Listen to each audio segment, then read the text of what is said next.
6 miles away. The Stillwater Bridge needs to be replaced, but it won't be replaced actually, because it's going to be, the historic lift bridge is going to be used as a bike and pedestrian bridge, which in perpetuity the states of Wisconsin and Minnesota will have to maintain and repair, and will continue during the summer to be raised and lifted as boats go through. And with that, I reserve the remainder of my time. Reserves. The gentleman from Wisconsin is recognized. I yield 5 minutes to my colleague from the state of Wisconsin, Representative Sean Duffy. The gentleman is recognized for 5 minutes. I appreciate the gentleman from Wisconsin yielding. I think it's important that we're clear about what this bill truly does. This bill exclusively deems the St. Croix River consistent with the Wild and Scenic Rivers Act. That's all it does. It's deeming it consistent. There is no appropriations aspect. There's no budgetary authority. All we're doing is deeming this bridge consistent with the Wild and Scenic Rivers Act. You know, today is a pretty special day. It's a special day because it's Leap Day. It's February 29th. It comes around only once every 4 years. And I've only been in this House for a year and a couple months. But I got to tell you what, bipartisanship doesn't come around that often. But it is here tonight on the House floor. Bipartisanship, this is what I mean by that. You have 2 governors, a Republican and a Democrat, who support this bill. You have senators from Wisconsin and Minnesota, all 4 of them, Republicans and Democrats, supporting this bill. You have progressives and conservatives in this chamber who've all come out and supported this bill. You have Vikings and Packers supporting this bill. This is a remarkable day. Listen, we go so far, you have the AFL-CIO and local chambers together supporting this bill. This is remarkable. We haven't seen this kind of bipartisanship in the 15 months that I've been here. This is a great bill. This gets the job done because people are doing what their constituents ask them to do, which is work together. It makes sense. This is working across party lines for a very important reason. It's because we all in this region understand the importance of bridges and what happens when something goes wrong. We all remember I-35 between Minneapolis and St. Paul that had a sufficiency rating of 50 out of 100. And a few years ago, we remember that bridge collapsed. We remember seeing the devastation of that bridge when it collapsed, but a rating of 50 out of 100. The bridge we're talking about today, the one that is used across the St. Croix River, has a rating of 32 out of 100. It is less safe than I-35 was when it collapsed. And again, it was built in 1931. It's 82 years old. Listen, the people in this region, they need the bridge. They want the bridge. Everybody's working together. I want to make sure we're clear about the people that use this. I know the gentlelady from Minnesota says it's only serving a small community in Holton, Wisconsin, a community of 386 people. You got to explain to me then how 18,000 people go across that bridge every day. You are dealing with the largest growing county in Wisconsin and the 13th largest metropolitan area in the country.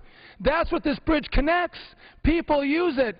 This is a bedroom county. They work in St. Croix County over in Minneapolis, St. Paul. They use that bridge to get back and forth to work. 18,000 people a day use this bridge. This is no small feat. We're talking about the funding component, saying it's $700 million. I think we got to be clear on what that $700 million is. It's really only $292 million when you look at the actual cost of construction of the bridge. $292 million. If you want to look at the extra costs that get you upwards of $600 million, that cost comes from all the mitigation, the environmental mitigation work that's been requested over the decades of negotiation trying to get this bridge done. It's not the bridge cost. It's the bipartisan effort trying to get people to agree to make this project go forward that increases the cost so dramatically to $600+ million. And so I think it's important. You look at this, this is a shovel-ready project. Shovel-ready. We hear it's going to create 6,000 new jobs over the course of 3 years. And it's far from rushed. We have talked about this, again, for decades. And I think when people would say it is a bad bill or a controversial bill, it's important to note Republican and Democrat senators, governors, congressmen, communities have rallied around this project. Let's get it done. Let's finally build the St. Croix River Bridge. I yield back. Time has expired. The gentlelady from Minnesota is recognized. Mr. Speaker, I would like to state for the record that I have 7 bridges in my congressional district with hundreds of thousands of car trips a day in worse condition than the lift bridge in Stillwater. This mega bridge also will feed directly into Minnesota State Highway 36. Tens of thousands of my constituents along Highway 36, Oakdale, Maplewood, Roseville, and North St. Paul and Little Canada will be suffering with crippling traffic congestion and higher property taxes to pay to relieve that congestion. This is a bad piece of legislation. I urge my colleagues to oppose it. I would ask how much time I have remaining, and of Mr. Petri, how many more speakers he has left. The gentlelady has 4 minutes remaining. Mr. Speaker, at this time I would like to ask Representative Joaquin from the neighboring state of Minnesota, strong proponent of the legislation before us. I would like to yield 4 minutes. And Mr. Speaker, as Representative Bachman approaches the well, the gentleman from Wisconsin has the right to close, and I'm wondering how many other speakers he has. How many speakers does the gentleman have? One who is before us. The gentleman has 1. Are you closing, or is Representative Bachman closing? I've reserved, I think, 30 seconds. Okay. So I have one other speaker then after Ms. Bachman. Thank you. Gentlelady reserves. The chair recognizes gentlelady from Minnesota for 4 minutes. Thank you, Mr. Speaker. I'd like to have the record reflect very clearly that if Representative McCollum gets her way, she will kill building the bridge over the St. Croix River.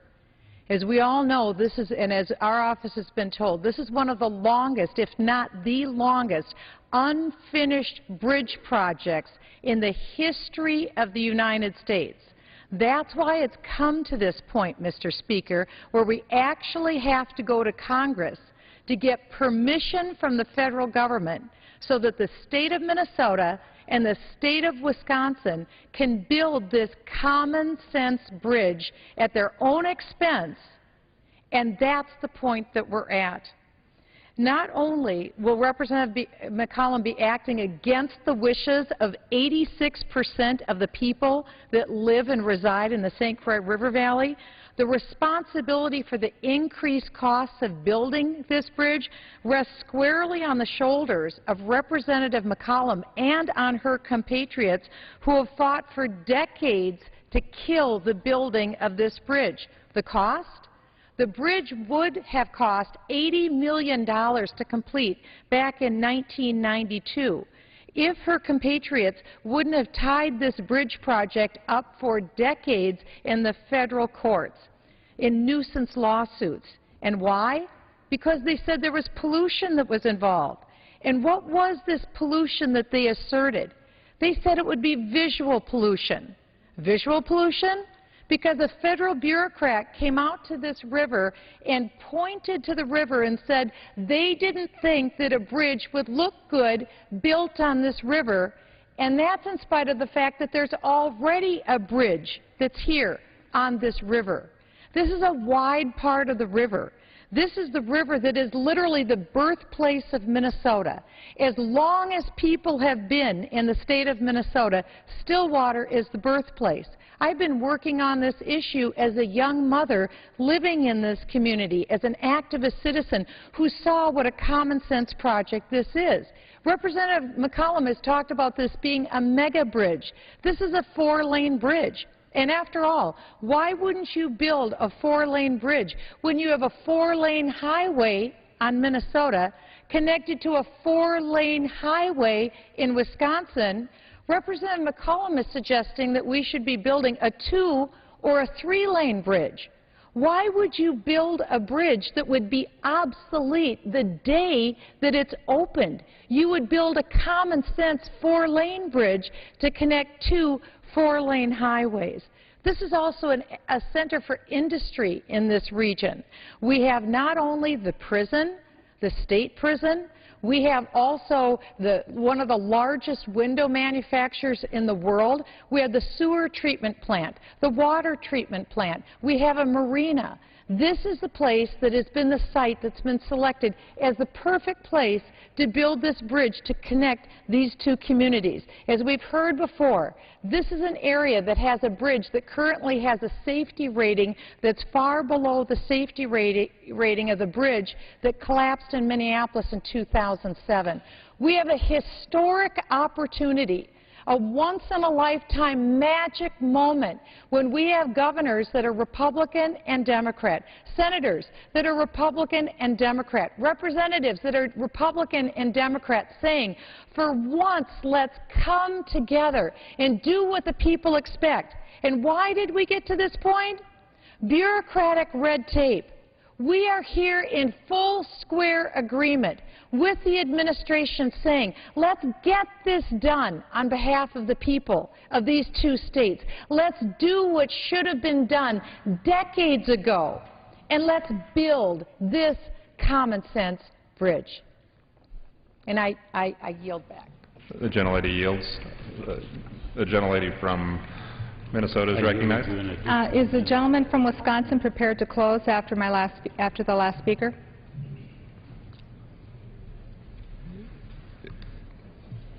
Is the gentleman from Wisconsin prepared to close after the last speaker that I have on my side? I'm prepared to close after you've finished, yes. Thank you. With that, Mr. Speaker, I yield as much time as remains to my colleague from Minneapolis who faced firsthand the tragedy of what happens when a bridge collapses. And as I pointed out, I have 7 bridges that have hundreds of thousands of cars every day on them in worse shape than the Stillwater Bridge. And with that, I yield to Mr. Ellison of Minneapolis. The gentleman from Minnesota is recognized for 4 minutes. You know, Mr. Speaker, I stood on a highway called Highway 7 on Friday at a bridge that was rated a 23 out of 100 scale. That bridge, 73 years old, in desperate need of repair, designated structurally deficient. You know, but I could go to another bridge within walking distance of my home over the Mississippi River, only a few blocks from where the bridge fell down only a few years ago, but that would be on Plymouth Avenue. And people who know the area, they know Plymouth Avenue. That bridge, Mr. Speaker, was and is shut down. You cannot drive a car over it. Now, that would only be about 398 other bridges that are structurally deficient in Minnesota that need repair right now. You know, I'm sensitive to bridges that need repair because it wasn't in somebody else's district that the I-35 bridge fell. It was in my own. 13 Minnesotans went to their reward. 100 had severe back and other injuries. I am incredibly sensitive to the need to fix our state's bridges, our nation's bridges, which is why I am against this project. $700 million bridge when we have structurally deficient bridges all over the state of Minnesota, all over the United States. This is not a good use of taxpayer money. And I find it absolutely shocking that all these fiscal conservatives lining up to throw money at this enormously overexpensive, overhyped mega bridge. Where are the anti-earmark advocates around here? Where are the people who call for smaller government? Where are the conservatives, small c, who say let's build a right-sized bridge that makes sense so that other bridges may be fixed around our state? Well, I guess all of that only matters, Mr. Speaker, when it comes to your own little project or earmark project. Then all of a sudden it gains a whole lot of other kind of credibility undiscovered before. You know, Mr. Speaker, I think it needs to be pointed out that this bridge, this proposed bridge, which would carry about 18,000 vehicles a day, that's important. I feel for those folks, and I want them to have their bridge, and I would support a sane, sensible bridge. But you know what?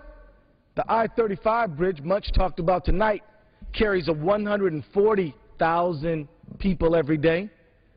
18,000 at $700 million versus the I-35 bridge, which cost us about $260 million, was built in 1 year, less than a year, and carries 140,000? This is not a good use of taxpayer money. It soaks up resources that other people need. It violates our Scenic and Wild River Act. This is a bad idea. You know, Mr. Speaker, I would far prefer if this bill were to go back to committee, go through the regular order, be defeated here on suspension, but go back through the committee process so some sensible amendments might be offered so this could be a good, decent project perhaps. But that's not what's happening. Suspension is for things that's supposed to be uncontroversial. We're supposed to be here passing post offices. But here we are, dealing with what is absolutely a controversial piece of legislation on a suspension calendar with no chance to amend. I wish we had that chance, because if we did, I would say we need to come together as a state, as a nation, and fix all the bridges of this country, all the bridges of this state, and not just one big, fat mega bridge. Thank you, and I yield back. The gentleman's time has expired. The chair recognizes the gentleman from Wisconsin. Mr. Speaker, I thank you. I would remind the gentleman that we have come together. The legislation before us, S. 1134, passed the United States Senate by unanimous consent. It has a few people who seem to have raised some concerns here, but the fact of the matter is that Al Franklin, the senator from Minnesota, Amy Klobuchar, the senator from Minnesota, Ron Johnson, the senator from Wisconsin, Herb Kohl, senators from both parties have joined together in recognizing the need and importance and urging their colleagues who unanimously supported this. It's about time we did our job here in the House of Representatives. This project has been studied for over 20 years. Representative Ron Kind, as he said so eloquently in his statement, has consulted with every conceivable interest group in the area.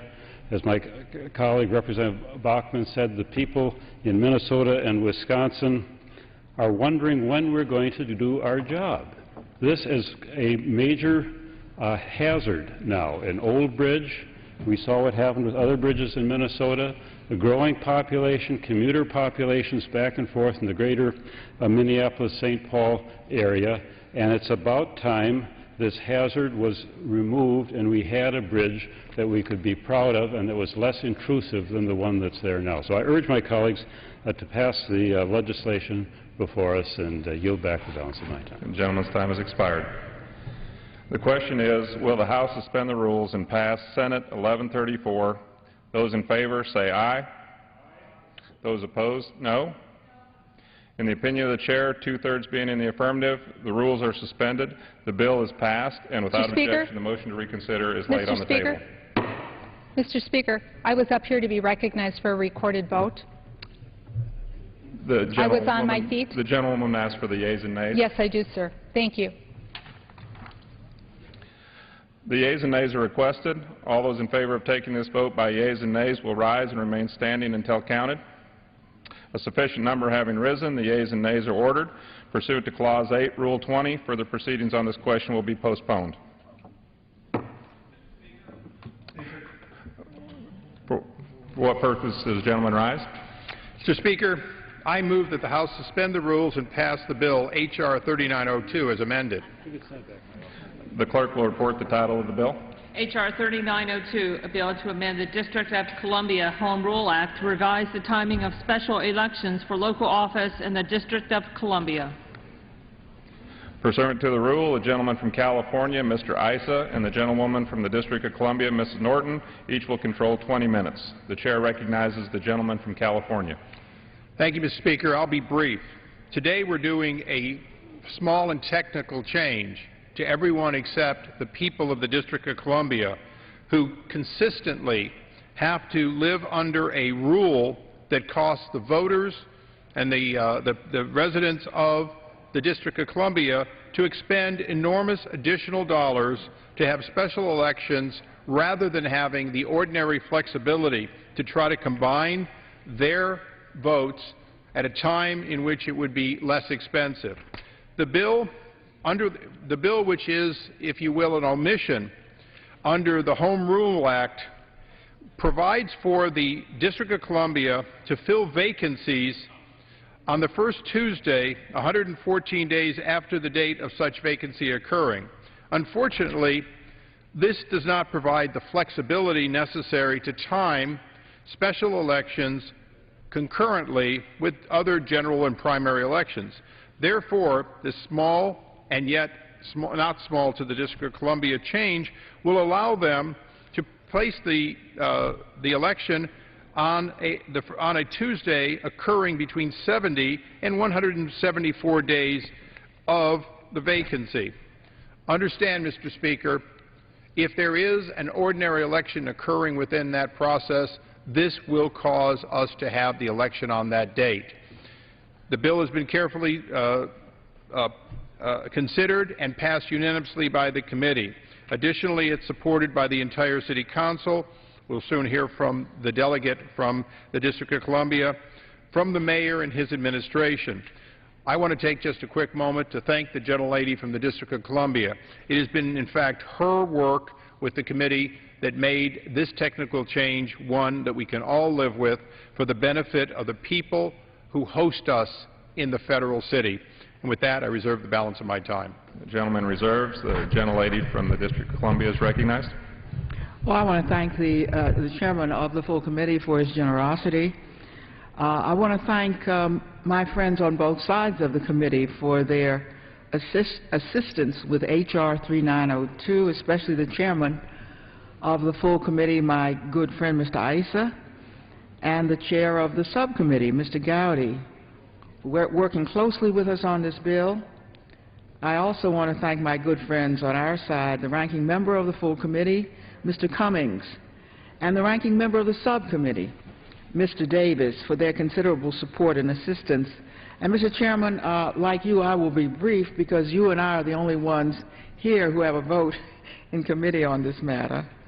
The District of Columbia Special Election Reform Act is similar to the legislation I introduced last Congress, which, with the help of the chairman, was passed without objection by the House Committee on Oversight and Government Reform, and with his help, quickly got to the full House for a vote. Final enactment of the bill was prevented not by this House, but by an anonymous hold in the Senate, which fortunately no longer allows such holds in that chamber. This bill is of great importance to the District of Columbia, particularly now that the City Council is faced with an example of a vacancy that this bill was designed to address, and had the bill passed in the Senate could have addressed. However, instead of holding the special election that we are now required to hold on April 3rd, the day of the city's primary, the district must hold a special election on a different day, 1 month after the upcoming primary election, at a cost to the city of an additional $318,000. Although this bill, therefore, cannot take effect before the upcoming special election, the bill will provide the district with the flexibility in the future to conduct elections without the redundancy of coming to Congress and without unnecessary costs to the city. District of Columbia Special Election Reform Act makes minor changes in the district's home rule charter to provide the city greater flexibility to conduct special elections for vacancies in the office of mayor, attorney general, council chair, and other members of the District of Columbia Council. Current law requires that a special election be held on a rigid date, the first Tuesday occurring more than 114 days after a vacancy, offering the district no flexibility. Instead, this bill, and by the way, Mr. Chairman, there were complaints when the District of Columbia had a special election bill, special election some time ago, that the election had to be held on a religious holiday, and the district had to say we can't do anything about it because they couldn't do it itself. Instead, this bill would establish a range during which a special election may be conducted. And that range would be between 70 and 174 days, giving the district the necessary flexibility to make a special election coincide with an already scheduled election, reducing the chance the city would have to schedule costly multiple elections or do so in too short a time period, and allowing the city to maximize voter turnout, for example, by not scheduling the election on a religious holiday, and to reduce the time period when residents are without representation. Mr. Speaker, this non-controversial bill, which the committee passed by voice vote, provides the district with the necessary flexibility for holding timely and cost-efficient, effective special elections. It involves no cost whatsoever to the federal government.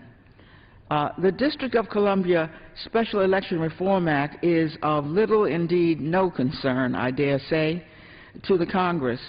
But the D.C. Council cannot amend the Home Rule Charter which set up the district, has the procedures and structural matter for setting up the district. So the mayor and the council had to come to me to introduce this local bill. Mr. Chairman, you indicated that such bills are not exactly congressional material.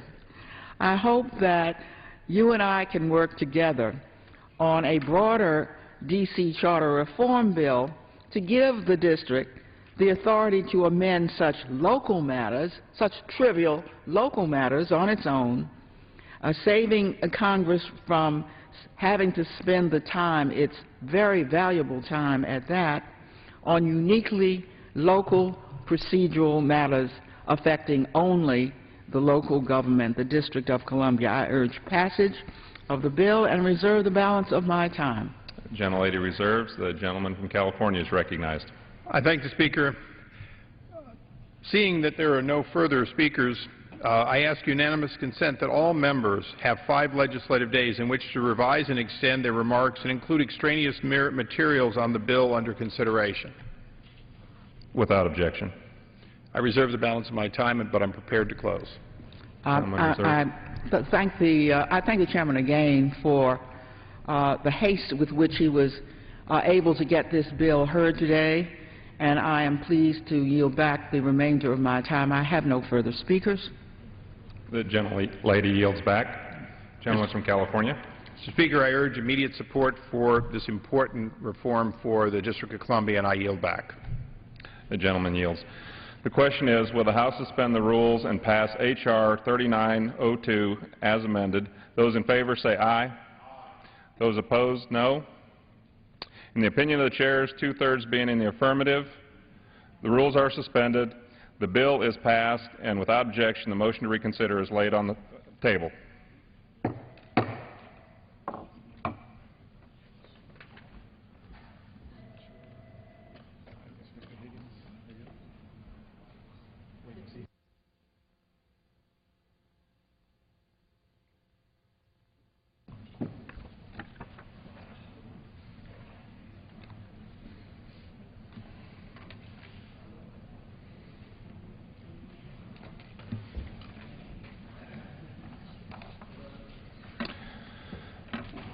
For what purpose does the gentleman from Pennsylvania seek recognition? Mr. Speaker, I move that the House suspend the rules and pass House Resolution 556 as amended. The clerk will report the title of the resolution. House Resolution 556, resolution condemning the government of Iran for its continued persecution, imprisonment, and sentencing of Youcef Nadarkhani on the charge of apostasy. Pursuant to the rule, the gentleman from Pennsylvania, Mr. Pitts, and the gentleman from New York, Mr. Higgins, each will control 20 minutes. The chair recognizes the gentleman from Pennsylvania. Mr. Speaker, I ask unanimous consent that all members may have 5 legislative days in which to revise and extend their remarks and include extraneous material on this measure. Without objection. I yield myself such time as I may consume. Mr. Speaker, I want to thank the leaders on both sides of the aisle for allowing this resolution to come to the floor so promptly. Article 18 of the Universal Declaration of Human Rights reads, quote, "Everyone has the right to freedom of thought, conscience, and religion. This right includes freedom to change his religion or belief, and freedom, either alone or in community with others, and in public or private, to manifest his religion or belief in teaching, practice, worship, and observance," end quote. Iran was one of the original signers of the Declaration and has not removed their country from the agreement, even through changes in government.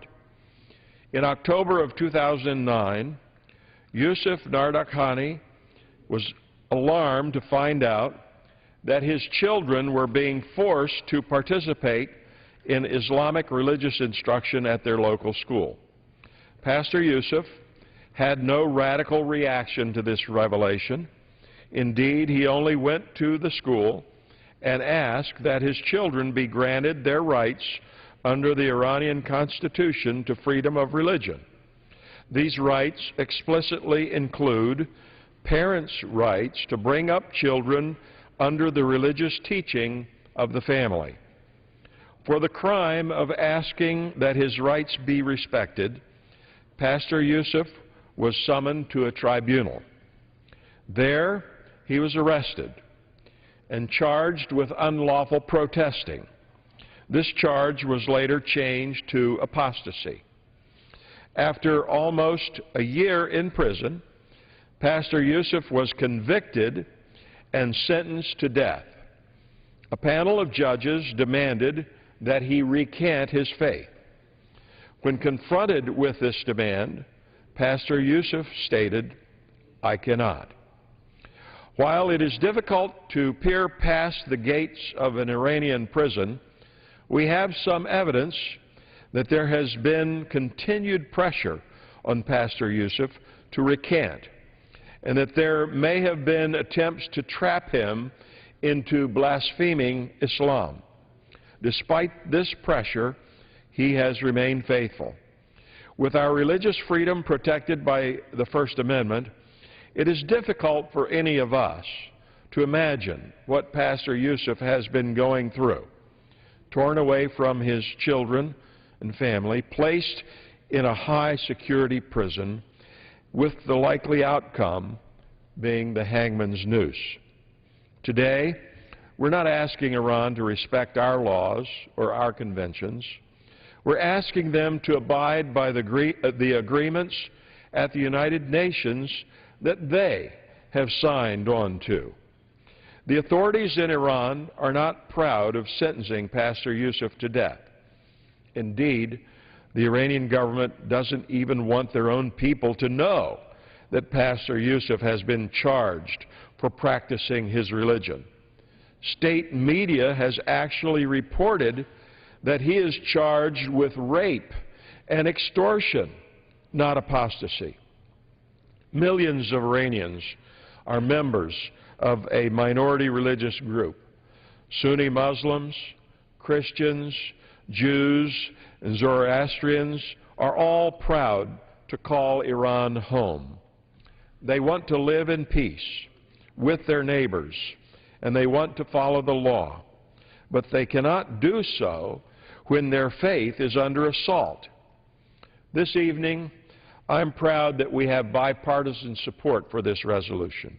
I'm proud to join with Representative Keith Ellison on this resolution. We stand together tonight in support of basic human rights, and we appeal to the highest authorities in Iran to spare the life of Youcef Nadarkhani. Please let this father return to his wife and his children.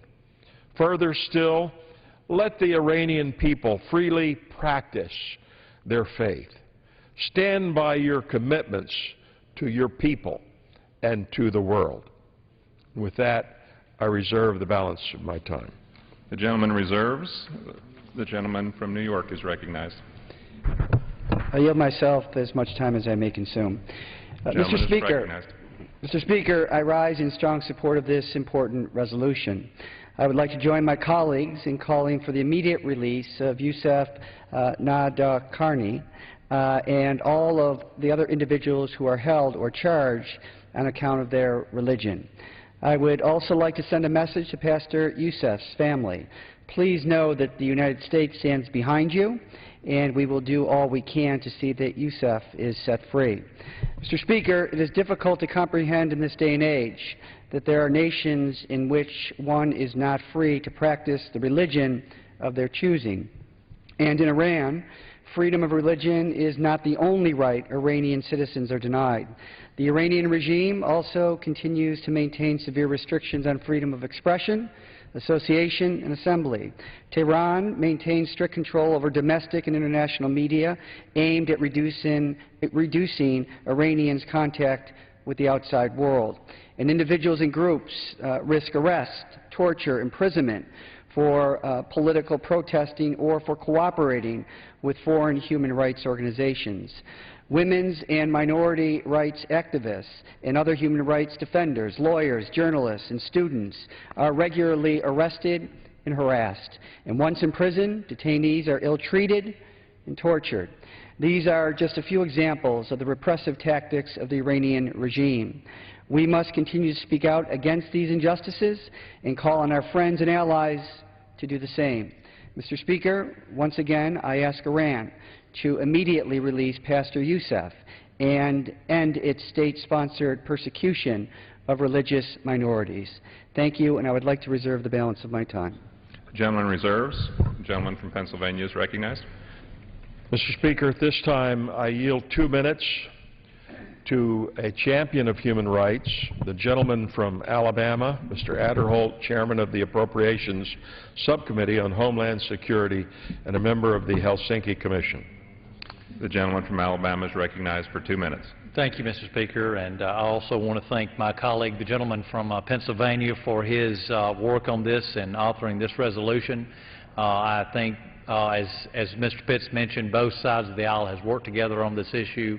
I know many times the American people get frustrated with what goes on here in Washington, but this is a time when Democrats and Republicans have come together, Mr. Speaker, and worked together, and I think this is certainly a crucial thing that we're doing tonight. A few times, Mr. Speaker, do members of Congress have the opportunity to work on life and death issues. And I would tell my colleagues tonight, Mr. Speaker, tonight is one of those issues.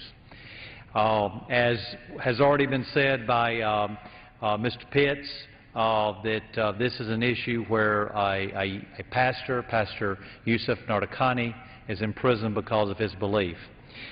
There are few things in life that a government can provide for its citizens that's more important than religious expression and the simple ability to worship as one chooses. And that is why the support of this resolution tonight is so important, House Resolution 556. We would ask that the people of this country, Mr. Speaker, would remember not only Pastor Youcef, but other members or other citizens of Iran and other countries around the world that sit in the same position as Pastor Youcef does. But tonight we focus on Pastor Youcef. We ask for the leadership in Iran to set aside this ruling, and release Pastor Youcef, and also that he can be reunited with his wife and his two young boys that are there in Iran. So thank you, Mr. Speaker, for the opportunity to speak tonight. I urge my colleagues to support this resolution, and I yield back the balance of my time. The gentleman yields back. The gentleman from New York is recognized. Mr. Speaker, I yield 5 minutes to the gentleman from Minnesota, Mr. Ellison. Chair recognizes the gentleman from Minnesota for 5 minutes. Thank you, Mr. Chairman. Mr. Chairman, tonight we come together, Republicans, Democrats, Muslims, Christians, and Jews, to stand for a very simple idea. And that idea is that it ought to be the case that a person can freely profess their faith. It ought to be the case that no matter what your religion is, it's dear to you, and you should not be punished for professing it publicly wherever you are. You know, I have not really sought out a lot of attention for my own faith, but I got some of it anyway. And the fact is that I feel so privileged to be an American, and where I can, for the first time ever, when I was sworn in, use a book of my faith. And as I heard about the story of Pastor Youcef, I thought to myself, wow, you know, here I am, a Muslim in a Christian majority country, free to swear in on the Quran when I came to Congress, and there he is, a Christian, facing the death penalty simply for professing his faith. You know, Pastor Youcef, he's a husband, he's a father, he has 2 young children. They're not even teenagers, they're 7 and 9 years old. I know they must be incredibly proud of their father, who would stand up against forces of repression that would kill him simply because he professed his faith in Christianity. It's wrong. And I don't say it as an American only. I say it as a citizen of this small planet we live on. That every human being should be able to worship and seek the divine as they see fit. Pastor Youcef deserves to be free. Pastor Youcef must be released. Pastor Youcef needs to walk out of that prison, grab his cross, go to his church, and lead his congregation in prayer freely. And he should be able to do it in his hometown, in a local church. And all of us, no matter who you may be on this planet, you must stand for that idea. Because if it can't be for one, it can't really be for any. We have to stand together, people of all faiths, all cultures, and all backgrounds and ethnicities, and say that the right to seek the divine as you see fit must be an essential component of the human experience. I also say a word of caution, and that is that the regime in Iran uses opportunities to deprive the people of human rights whenever they claim that there's the threat of war looming. I urge diplomacy because I think that whenever they can claim that they are under military threat, this allows them to crack down on any dissenter and try to use people like Pastor Youcef as an example so that other people will not freely express themselves and claim their God-given right, not only to freedom of faith, but to freedom of expression, the right to a fair trial. You know, we come together in this place, this Congress that we're all in, and sometimes we debate taxes, and sometimes we debate where bridges should go, and we debate all kinds of stuff. But I pray that there will never be a debate about the simple right of every individual to worship and seek God as they see fit, or not to. And I just am particularly saddened when I think about how the early Muslim community, and Iran professes Islam, but early Muslims, the first Muslims, were persecuted in their home of Mecca 1,400 years ago, and they fled their country, and they sought out their freedom of their faith in a distant land ruled by a Christian king in Ethiopia. And there they found sanctuary under that Christian king. And when their persecutors and tormentors crossed the Red Sea and came into Africa and went to that king with bribes and said, give us these people back, they're renegades, that Christian king listened to those early Muslims and said, you know what?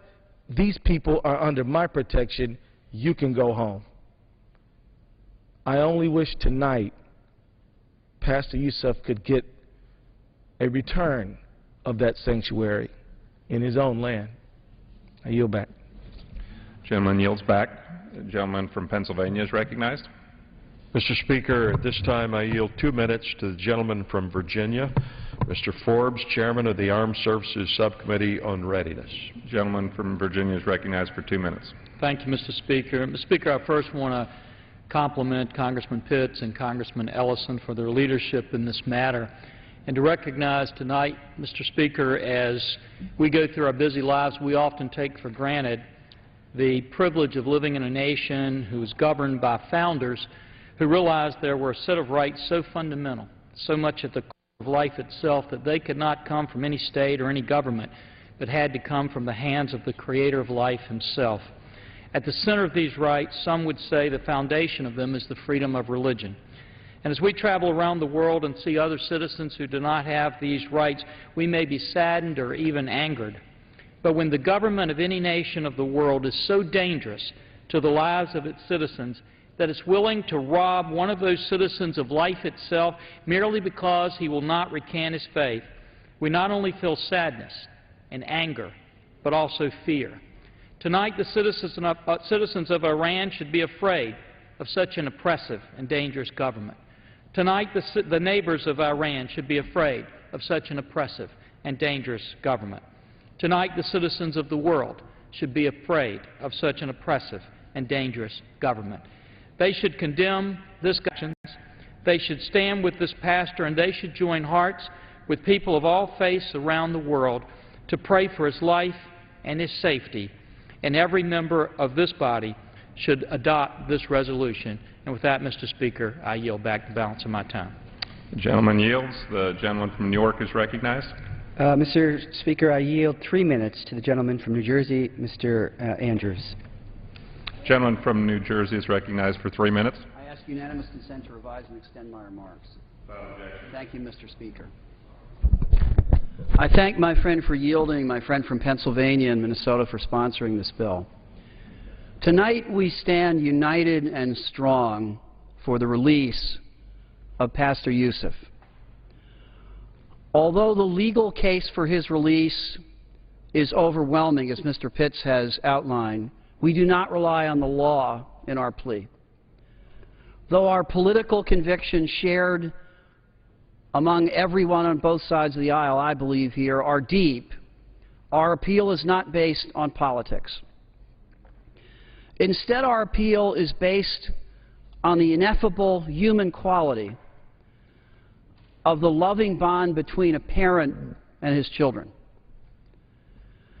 Whether one worships in a mosque, a temple, a church, a synagogue, some other forum not known to us, whether one chooses not to worship at all, whether one lives on any of the continents of the world, practices any of the political ideologies of the world, is there not a common bond among those who feel the overwhelming love when they first hold their daughter or their son?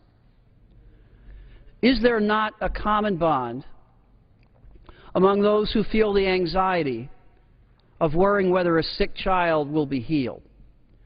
Is there not a common bond of the immense pride that a mother or father feels when their children achieve some hard-fought goal?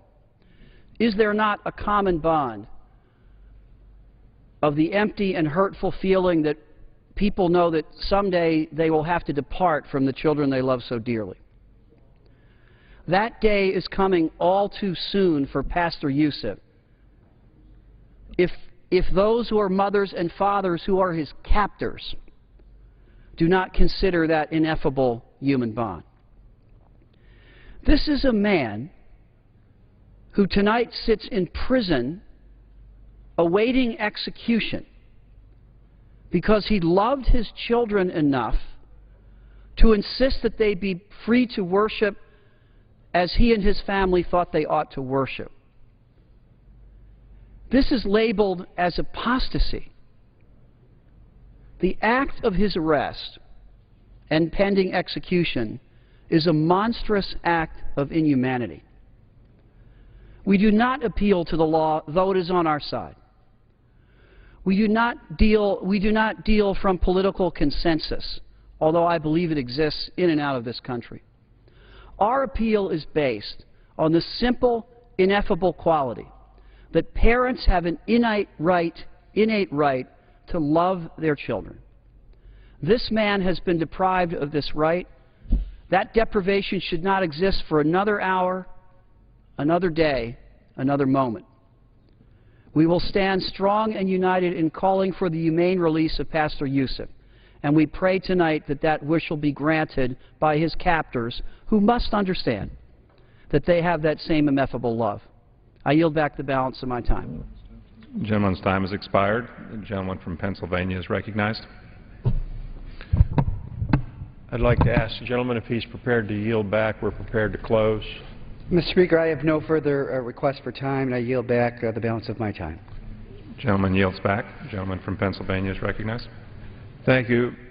Mr. Speaker, tonight as Pastor Youcef sits in prison awaiting a hangman's noose, I want him to know, and the people of Iran to know, the people of the world to know, that we stand with him. Our thoughts and our prayers are with him. And I would say to those international guests who might watch this telecast, you will never understand America until you understand that in our Constitution, the very first amendment contains the freedom of religion, not freedom from religion, freedom of religion. It's not our second, our sixth, our 16th, or 26th Amendment. It's our First Amendment. It's the first thing mentioned in the First Amendment, freedom of religion. Congress shall not act to establish a religion and shall not prohibit the free exercise thereof. And that comes before the freedom of the press or speech or assembly or petition of grievances. And so if you want to understand America, you must understand this basic belief that the Americans have in the right of the freedom of religion. And so we ask, we implore the authorities in Iran, free Pastor Youcef. Keep faith with the documents you've signed. Free him, return him to his family. And I urge support, Mr. Speaker, of the members to vote for House Resolution 556. And with that, I yield back the balance of my time. The gentleman yields. The question is, will the House suspend the rules and agree to House Resolution 556 as amended? Those in favor say aye. Those opposed, no. On that, I request the yeas and nays. In the opinion of the Chair, two-thirds being in the affirmative, the rules are suspended, the resolution is agreed to, and without objection, the motion to reconsider is laid upon the table. The gentleman from Pennsylvania. Mr. Speaker, I request the yeas and nays. The yeas and nays are requested. All those in favor of taking this vote by yeas and nays will rise and remain standing until counted. A sufficient number having risen, the yeas and nays are ordered. Pursuant to Clause 8 of Rule 20, further proceedings on this question will be postponed. Thanks, guys. Thank you.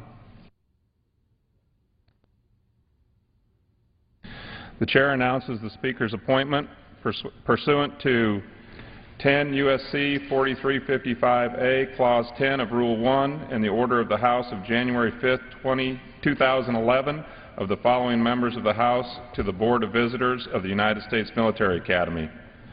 Mr. Hinchy.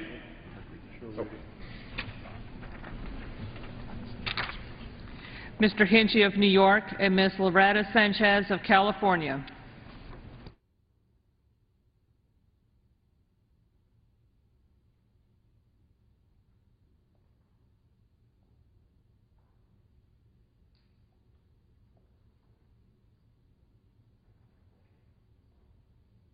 Now entertain request for 1 minute. What purpose does the gentleman in New Mexico? Yes, I request permission to address the House for 1 minute. So granted, without objection.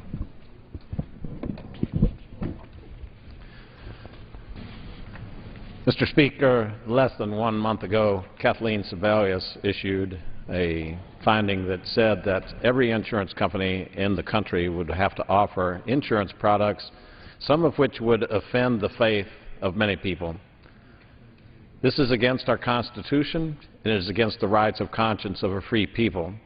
Mr. Speaker, the people of New Mexico and the people especially of southern New Mexico, across religious lines, Catholics, Protestants, and people of no religion, people across cultural lines, people across racial lines are gathering this Saturday to protest, this Saturday to stand and say that the government needs to back up out of our church. This is not a Republican issue. It's not a Democrat issue. This is an issue of the Constitution and of a freedom-loving people. And so I encourage all across this United States to begin to organize and stand in the streets to tell the government that enough is enough. We're meeting this Saturday in Las Cruces, New Mexico, Saturday, March the 3rd, from 1 to 2:30. It will be a very large gathering. There will be speakers from both parties, from all faiths. We think that it is time for Americans to be united together, again, as one people against a government that has become too strong. And I yield back the balance of my time. Is there any more further requests for 1 minute? The chair lays before the House the following personal request. Leave of absence requested for Mr. Nadler of New York for today. Without objection, the request is granted.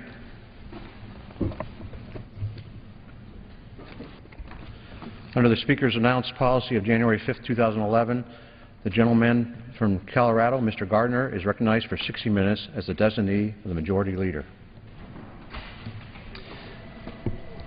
Thank you, Mr. Speaker. Mr. Speaker, I'm here tonight for one reason: to stand up for hard-working Americans who are spending far too much when they fill up at the pump. And I'm here for that same American who turns on the TV or reads the newspaper after a long day at work to see that Iran is threatening to cut off our oil supply out of the Middle East, and who see continued inaction by this administration to discourage energy projects, energy production that would lower the price of gas here at home. These are Americans that are scared. They simply don't have the money in their pocket, in their budget, to pay for these high prices. $60 to fill up with a tank of gas, $80 to fill up with a tank of gas. I find it increasingly more difficult to explain to my constituents from rural Colorado why this government isn't advancing policies that will bring down the prices at the pump. It pains me to look on people's faces when they tell me that they're making $10 an hour and are paying upwards of $4 for a gallon of gas. What are they supposed to do, Mr. Speaker? Stop going to work because gas is so expensive? We are facing a significant crisis, and it's a travesty. It's a shame. And my colleagues here tonight are here to say we will not stand for it. How do I go back home this weekend to explain to my constituents why gas prices have risen $1.80 per gallon since this president took office? How do I explain that this administration may be willing to tap the Strategic Petroleum Reserve, which is only to be used when there is a severe energy supply disruption, instead of opening up more land for exploration? Which brings me to my next point. Mr. Speaker, this administration alleges that it has opened up vast amounts of our lands for leasing. In fact, just a few days ago, on February 23rd at the University of Miami, and I quote, "Under my administration, America is producing more oil today than at any other time in the last 8 years." This is simply false, a false telling of reality. While it may be true that new production is occurring on private lands, where the President can't involve his anti-energy administration, federal lands and offshore development is far below what it has been in previous years. Let me cite to you some very startling statistics. According to an article on E&D on Monday, just a few days ago, production of natural gas on public lands and waters in fiscal year 2011 dropped 11% from 2010. That's a drop of 11% on public lands and waters in fiscal year 2011. Oil production on federal lands dropped 14% since last year. This reduction was most significant in the Gulf, which declined by 17% since 2010. According to a Wall Street Journal editorial from the other day, drilling plans have historically been approved 73% of the time. Since the beginning of 2012, the President has only approved 23%. Approval of an offshore drilling plan typically takes about 92 days right now. That's 31 days over average. In 2000, just 12 years ago, 32% of our oil was from federal lands. Why? In 2010, that number shrunk to 19% of total U.S. production. Let me say that again. In 2000, 32% of our oil was from federal lands. In 2010, that number shrank to 19% of total U.S. production. We aren't opening up our federal lands for development, and that's the reason for the significant drop. The total onshore acreage leased under this administration in 2009 and 2010 is the lowest in over 20 years. Mr. Speaker, the President has claimed that he is opening up new offshore areas for production and more land for leases. Again, this is false.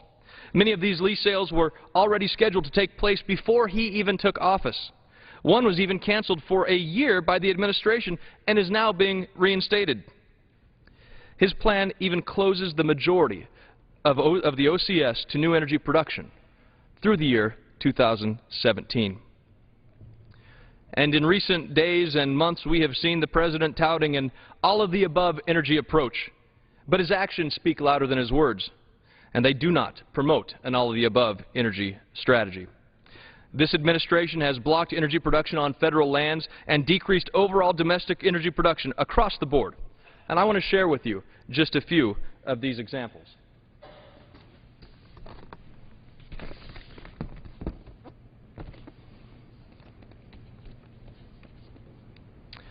Tonight we are joined by the House Energy Action Team, a group of members from across the country who are dedicated to sharing with their constituents in this country the policies that we have passed in this House with bipartisan support to encourage energy production, to make sure that we are increasing and encouraging natural gas development, oil development, all of our natural resources in a true all-of-the-above energy strategy. The HEAT Action Team, the House Energy Action Team, is once again sharing that strategy and contrasting ourselves with the strategy that this President has presented over the past 3 years of his administration. And so the President can claim all he wants to be supportive of an all-of-the-above energy strategy. Said it just a few months ago from this podium right behind me in the State of the Union address, supporting an all-of-the-above energy strategy. But let's actually talk about what the President's policies have resulted in. On oil and gas, he's withdrawn oil leases from Utah, costing 3,000 jobs. He withdrew oil and gas leases from Montana, issued a moratorium on Gulf drilling, costing 12,000 jobs, reinstated a ban on drilling off the entire Pacific coast, announced he would regulate hydraulic fracturing.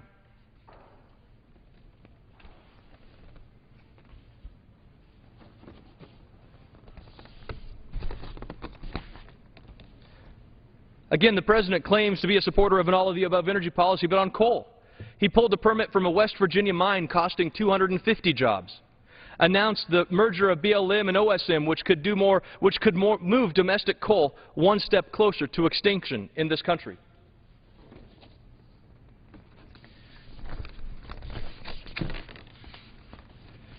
When it comes to nuclear energy, this President has blocked uranium mining in Arizona for 2 years. He has permanently abandoned the Yucca Mountain waste site, jeopardizing the future of nuclear energy in this country. Imposed a 20-year ban on uranium mining, increasing our 90% dependency on foreign sources.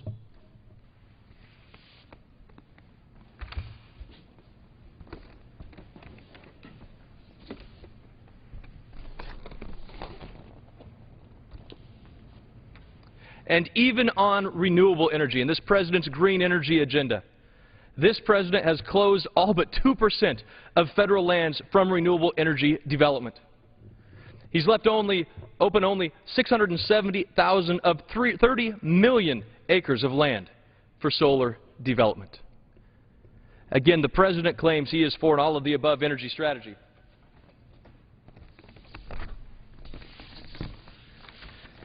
When in fact what we have seen is this President is actually for none of the above.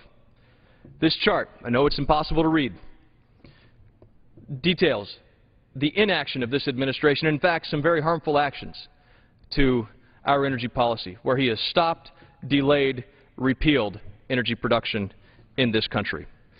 And again tonight we're going to be hearing from many members around the country to discuss how we can advance a strong energy policy, one that creates American jobs with American energy, building our energy security for future generations. There is one great way to power our economy, and that's to turn to our energy sector to create jobs and opportunity.